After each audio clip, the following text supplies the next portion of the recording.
આપણા શહેરો જે સ્માર્ટ સિટી મોટા મોટા ટેગ આપવામાં આવે પણ વાસ્તવમાં કેટલા સ્માર્ટ છે એનો અનુભવ દરરોજ નાગરિકો કરતા રહે છે અને સુરતનો અનુભવ કે જેણે આપણને સૌ કોઈને હચમચાવી દેતા હતા સૂરજ કે જેને સૌથી વધારે સ્વચ્છ શહેરનો ટેગ આપવામાં આવ્યો પરંતુ આજ સુરતમાં ખુલ્લી ડ્રેનેજમાં પડીને એક બાળકે પોતાનો જીવ ગુમાવ્યો હતો અને આ મામલે હવે 4 અધિકારીઓને શોકોઝ નોટિસ આપવામાં આવી છે એ અધિકારીઓ કે જ્યારે બાળક આવી રીતે મોતને ભેટ્યું હતું ત્યારે બીજી બાજુ તાપણા કરી રહ્યા હતા એ વિડીયો પણ સામે આવ્યો હતો।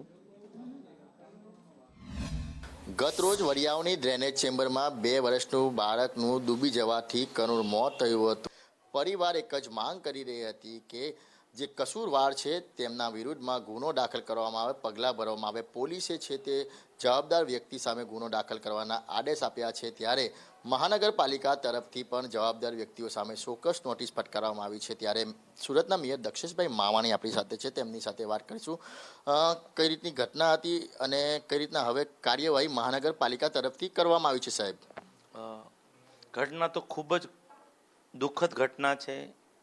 પરિવારની સાથે હું સાંત્વના પાઠવું છું ને ગઈકાલે જ શાસકોએ નક્કી કર્યું હતું કે આમાં જે કોઈ જવાબદાર વ્યક્તિ હોય તેની ઉપર તાત્કાલિક પગલાં ભરવામાં આવે ને કમિશનરને જે સૂચના આપી હતી અમે લોકોએ મેન સ્ટેન્ડિંગ ચેરમેન શ્રીએ એ આજે રાંદેર ઝોનના કાર્યપાલક ઇજનર, ડેપ્યુટી ઇજનર, જુનિયર ઇજનર અને સુપરવાઇઝરને અત્યારે તબક્કાવાર શોકોઝ આપી દીધી છે। શોકોઝના અંતે જે કોઈ જવાબદાર બીજા વ્યક્તિ પણ હશે તો તેની જવાબદારી પણ ફિક્સ કરવામાં આવશે।